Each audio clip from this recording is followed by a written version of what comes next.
안녕하세요. 현실주의자입니다. 시장은 좀 어떠셨나요? 지금 현재 다들 주무시고 계실 것 같습니다. 시간이 좀 늦었습니다. 최근에 좀 하는 일이 좀 많아져서 좀 새벽에 늦게 되네요. 일단 저 타이틀 화면이 바뀌었는데요. 만들어주신 안개님에게 다시 한번 감사의 말씀 드립니다. 현자 여러분들은 참 능력자분들이 많은 것 같아요. 일단 구독, 좋아요 한번 부탁드리고요. 여러 가지 정보를 전달 드리겠습니다. 지금 미국 시장은 거의 약보합 중입니다. S&P랑 다우존스는 오르고 있으나 나스닥이 약보합이에요. 그 이유는 그냥 인플레이션 데이터를 좀 기다리고 있다라는 이유입니다. 즉 방향성은 아직 없고 데이터가 나오면 결정하겠다라는 시장 분위기가 있어요. 지금 한국 시장은 좀 어떤가요? 보시면 결국엔 돌파를 했죠. 지금 돌파 구간입니다. 근데 여기서 트랩 스윙이 나오고 떨어질 수 있어요. 그런 적이 한두 번도 아니죠. 그래서 좀 돌파를 했다고 해서 안심할 건 아닙니다. 거래량이 좀 폭증해 줘야 돼요. 요 윗단에서 거래량이 좀 올라온 거는 고무적입니다. 일단은 돌파를 원했었고 예상했었고 그걸 기다렸기 때문에 현재 돌파된 상황을 좀 즐기는 게 좋을 것 같고요. 대형주 중심으로 올랐기 때문에 좀 대형주를 잘 편성해 두신 분들은 지금 상승을 즐기고 계실 것 같습니다. 근데 단연 지금 시장에서 이슈는 에코프로 관련주죠. 지금 코스닥을 이렇게 만들어 버렸습니다. 코스닥이 지금 이동평균선은 벌어지고 있고요. 돌파한 지 한참 지났습니다. 한참 지났기 때문에 지금 다들 그냥 물음표 마크인 거죠. 어떻게 된 거지 상황이? 에코프로는 도대체 어디까지 가는 거지? 라는 생각밖에 없잖아요. 이제 뉴스 기사가 슬슬 나오기 시작했습니다. 에코프로 관련주에 대해서 포모를 느끼도록 계속해서 기사를 찍어내고 있다는 거예요. 이제 슬슬 불안해질 때가 됐습니다. 사람들이 나 저거 에코프로 지금이라도 가지고 있어야 되나? 이거 먼 과거로 갈 필요도 없습니다. 여러분들 코로나 때도 그랬어요. 코로나 때도 신풍제약 지금이라도 사야 되나? CGN 지금이라도 가져야 되나? 이런 얘기가 정말 많았죠. 그때랑 뭐 계속 역사는 반복되는 거니까요. 그럼 또 이렇게 말씀하시는 분들 많을 겁니다. 그 코로나 때 신풍제약의 그 거품이랑 같냐라고 하는데 그때 당시에도 그랬어요. 그때 당시에도 다를 거 없었습니다. 근데 2차 전지 관련주는 거품이라고 하긴 애매하죠. 맞죠? 여러분? 그러면 다시 한번 얘기해 볼게요.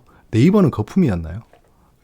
그러니까 이게 시장이 이성적으로 참 굴러가면 좋은데 이성을 벗어나서 움직일 수 있다는 겁니다. 근데 뭐 너는 지금 에코프로를 가지고 있지 않다고 해서 폼을 느끼는 거 아니냐? 라고 얘기할 수 있어요. 근데 에코프로를 가지고 있지 않은 거에 대한 아쉬움은 당연히 있죠. 왜냐하면 저도 2차 전지 관련주를 예전부터 4차 산업혁명과 버무려서 말씀드렸었고 저는 그 가운데 대형주와 중소형주 하나씩 가지고 있습니다. 몇 번 말씀드려서 아시겠지만 LG 에너지 솔루션을 가지고 있고요. 그리고 상신 EDP라는 종목을 가지고 있어요. 사실 뭐 상신 EDP 종목도 굉장히 많이 상승한 축에 속합니다. 하지만 에코프로에 비할 바는 안 되겠죠. 그래서 저도 이 에코프로를 필두로 한 2차 전지가 무너지는 걸 원하지 않아요. 원하지 않습니다. 일단 뒤에서 계속 말씀드리고요. 자, 지금 코스피도 하락 추세를 완전히 돌파해서 이제 좀 안정권에 들어섰습니다. 여기서 조금 조정 보이고 2400에서 왔다 갔다 해주면 좋겠죠. 그러면 이제 완벽한 사람들이 이제 들어오고 싶어하는 차트 모양이 되는 거고 시장 상황도 그렇게 형성되어 있을 겁니다. 금리 인상에 대한 우려는 이미 사라졌어요, 여러분. 맞죠? 이건 결국 사라진다고 했잖아요. 6개월, 7개월이 지나면 사라진다고 했고 근데 그때 당시를 생각하면 정말 공포스러웠죠. 금리는 계속 인상해서 예전에 뭐 볼커 때까지 올라가서 그때처럼 뭐 초인플레이션과 뭐 초금리 상태가 되고 막 그런 것들이 머리를 잡았는데 그때 아니라고 했잖아요, 우리가. 결국 우리의 집단지석이 맞았다라는 겁니다. 자, 본격적인 포모 구간에 들어왔어요. 흔들리지 마십시오. 2차 전지 관련주는 보유자의 영역입니다. 저도 이제 추가로 들어가지 않고 에코프로나 에코프로 BM이 만약에 큰 움직임이 보인다면 전 단기 트레이딩을 적극적으로 임할 예정이에요. 계속 보고 있습니다. 그래서 계속 주목하고 있고 지금 현재 시장에서 에코프로나 에코프로 BM을 빼고 얘기할 수는 없어요. 그 가지고 있는 2차 전지 종목을 이제 어떻게 대응할지만 집중하는 게 좋을 것 같습니다. 근데 여기서 잠깐 그냥 머리도 식힐 겸 한 가지 좀 치즈 질문을 드리면 여러분들 2차 전지의 뜻을 아세요? 혹시? 왜냐하면 이게 입에 붙어있는 고유명사라서 2차 전지라고 하는데 왜 2차 전지인지 한번 생각해 보셨나요? 이거 모르시는 분들 많을 거예요. 뭐 사실 알 필요도 없고요. 그게 중요한 겁니다. 에코프로나 에코프로 BM에 대해서 잘 몰라도 가지고 있으면 장대인 것처럼 2차 전지를 잘 몰라도 그냥 2차 전지라고 얘기하면 끝나는 거예요. 간단하게 말씀드리면 그럼 뭐 여러분들이 사용하는 건전지 있잖아요. 로켓 뭐 이런 것들을 1차 전지라고 합니다. 충전이 안 되는 거예요. 한 번 쓰면 버려야 되는 거예요. 2차 전지는 충전 가능한 전지입니다. 간단하죠. 자, 주도주들의 방향은 우리가 정하는 게 아닙니다. 결국엔 큰 손들이 정하는 거예요. 공매도 세력이건 아니면 매수 세력이건 주도 세력이건 개인 투자자가 정하는 게 아닙니다. 개인 투자자는 거기에 휘말려 들어가서 나중에 손해를 보는 거죠. 지금 뉴스가 슬슬 나오고 있습니다. 뭐 이호석의 주간 증시라고 하면서 아들 에코프로 있지, 뭐 후에 막심 2차 전지 지금이라도 담아야 354% 폭등했다, 아직 없어요. 뭐 이런 식으로 포모를 그냥 적극 조장하는 기사들이 쏟아져 나오고 있습니다. 지금 왜 이 타이밍에 나올까요? 그러면 에코프로가 상승하기 전에 이런 뭐 아들 에코프로 있지라는 기사가 나왔어야죠. 이런 게 언론의 좀 도덕적 타락이죠. 예, 이런 기사를 계속해서 주문하는 애들이 있을 겁니다. 결국엔 우리가 정하는 게 아니에요. 언론도 우리가 정하는 게 아니고 주가의 방향도 우리가 정하는 게 아닙니다. 내가 결정할 수 없는 것에 대해 너무 확신을 가지지 말고 너무 욕심을 내지 않았으면 합니다. 저는 그런 말씀을 드리고 싶어요. 예. 결국엔 뭐 전 신풍제약 때도 그렇고 5G 때 그 관련 종목들도 그렇고 네이버 때도 그렇고 결국엔 뭐 욕을 먹을 수밖에 없는 말을 할 수밖에 없는데요. 결국엔 또 순리에 맞게 흘러가더라고요. 좀 그게 좀 언제 좀 될지가 좀 걱정이고 좀 그거로 인해 피해를 보시는 개인 투자자가 나올 거에 대해서 좀 계속 걱정이에요. 사실 뭐 이렇게 개인 투자자들이 관심 많고 혹시 보유를 많이 하고 계실 수도 있는 종목에 대해서 의견을 내는 건 정말 고통스럽습니다. 근데 어떡하겠습니까? 이때까지 데이터가 있고 히스토리가 있고 그런 추세가 있는데 결국에는 조정을 보일 수밖에 없다는 거죠. 그 조정 시기가 언제일지가 중요한 거지. 이 조정은 몇 월 며칠 몇 시에 됩니다라고 얘기를 드릴 수 있으면 참 얼마나 좋겠습니까? 그렇게 말할 수 있는 사람들, 뭐 목표가 얼마, 주가 얼마까지 간다, 어디서 조정 보이고 어디에 뭐 익절하시고 이런 얘기 하시는 분들 보면 참 부러워요, 사실. 예, 그런 분들 보면 부럽습니다.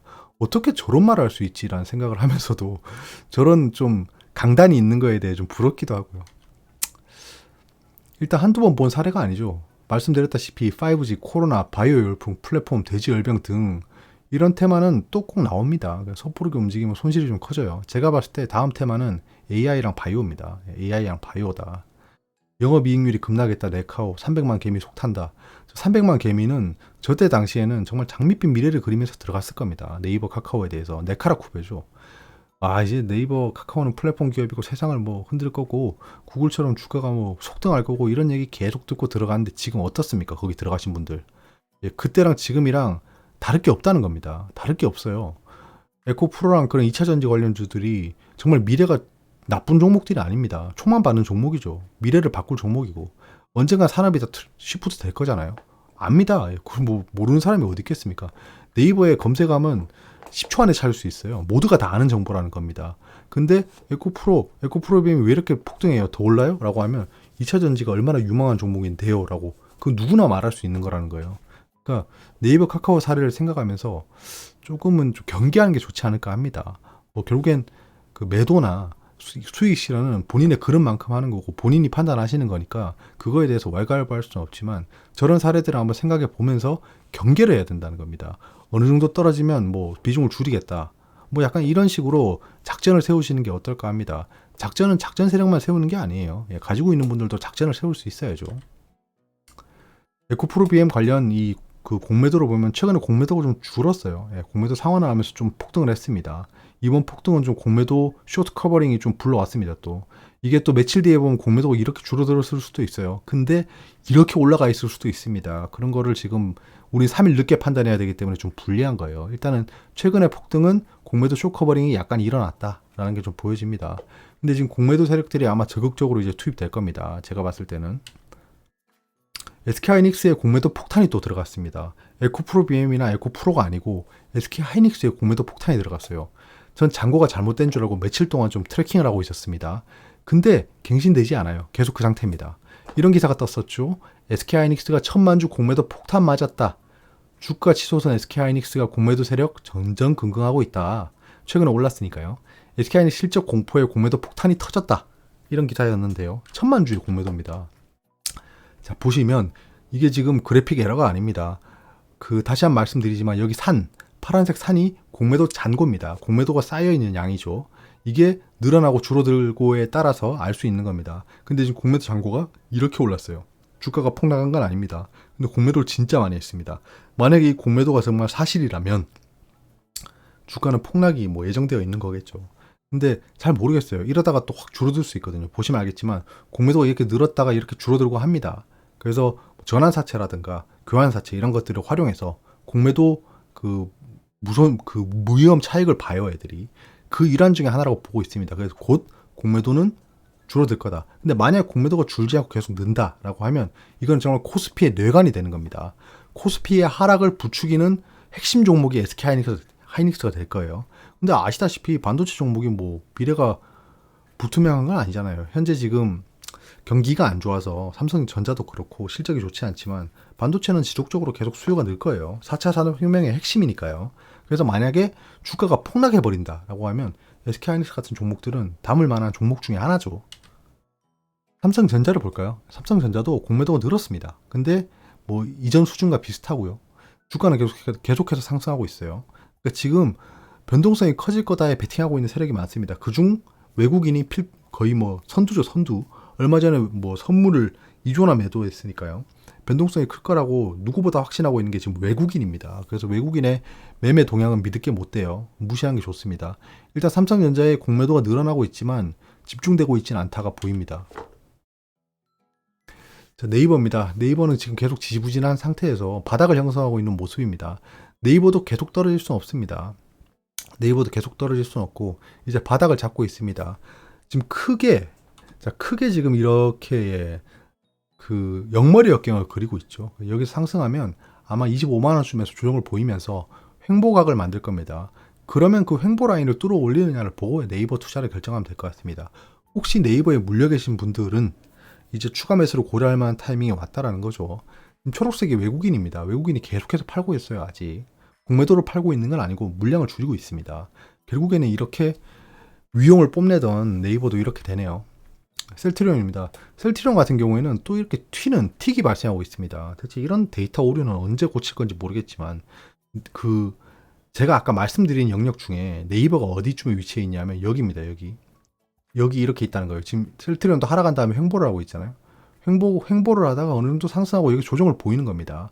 제가 방금 말씀드린 네이버 추이가 이렇게 흘러갈 거라고 말씀드린 거예요.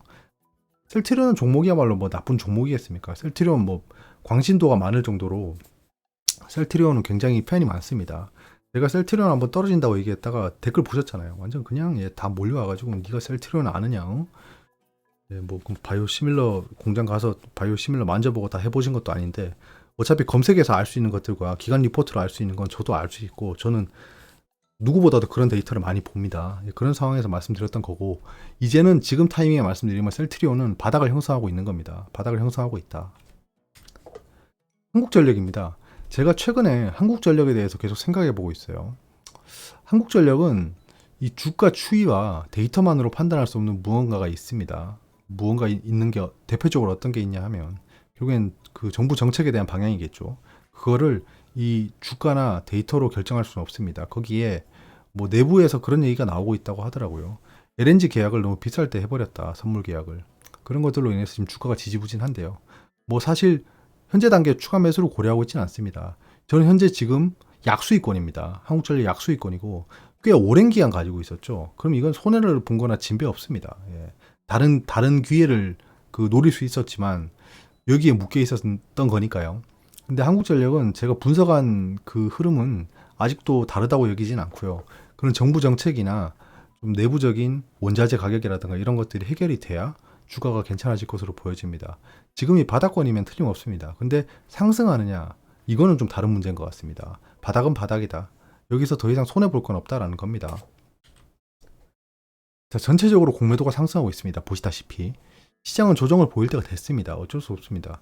그 조정이 플랫 조정이 되면 참 좋아요. 플랫 조정이 될 수도 있겠지만 이 주가가 언제까지 상승할 수는 없어요. 그거를 굉장히 경계하고 있고 전 지금 거의 손을 떼고 있습니다. 시장에. 트레이딩을 하고 있지 않아요. 언제 방향이 고꾸라질지 모릅니다. 뭐 폭등할 수도 있겠죠. 당연히 폭등을 맞추면 참 좋겠지만 한 번에 그 급변을 맞이해버리면 손실이 누적되기 때문에 이럴 때는 경거망동하지 않고 관망하는 게 맞다라고 늘 말씀드렸고 저는 그걸 실천하고 있습니다. 제가 최근에 단기 트레이딩 하지도 않고 제 카페에 현자의 생각에 제 트레이딩 내역을 말씀드리지도 않고 있는 이유는 트레이딩을 하고 있지 않기 때문입니다. 시장에 대한 의견만 드리고 있는 거죠. 방금 말씀드린 네이버 카페에서 의견 및 실시간 정보를 전달하고 있습니다. 그냥 여러분들과 집단 지성을 하자. 우리의 집단 지성으로 경제를 움직이자는 취지로 만든 카페입니다. 뭐 굳이 멤버십 분들이 아니더라도 일반 현자님들, 그리고 뭐 지나가다 이 영상을 보시는 분들도 이 카페에 오셔가지고 여러 가지 의견을 주시고 그 논의를 통해서 우리 집단 지성을 강화할 수 있을 것 같아요. 그리고 멤버십 찐팬분들은 카카오톡 SNS를 오픈했습니다. 지난주 일요일에 한 분, 두 분씩 들어오고 계신데요. 여기서 실시간 정보나 그 소통을 하고 있습니다. 특히 제가 만든 챗봇을 제공하고 있어가지고 이래저래 써보고 계시더라고요. 잘 쓰고 계신 거 보면 참 제가 고생해서 만들었지만 좀 남들을 위해서 이런 걸 할 수 있다는 것 자체가 참 고마운 일인 것 같아요. 제가 가진 역량이 다른 사람들에게 도움이 된다는 게 얼마나 기쁜 일입니까? 뭐 누군가는 이걸 선한 영향력이라고 하더라고요. 좀 더 기능을 업그레이드하고 의견을 수렴해가지고 좀 더 쓸만한 AI 챗봇을 만들어 보도록 하겠습니다. 일단 이 자리를 빌어서 멤버십 분들에게 감사하다는 말씀드립니다. 여러분들이 계셔가지고 제가 이렇게 새벽에도 힘들고 지금도 어지럽지만 방송을 할 수 있는 것 같습니다.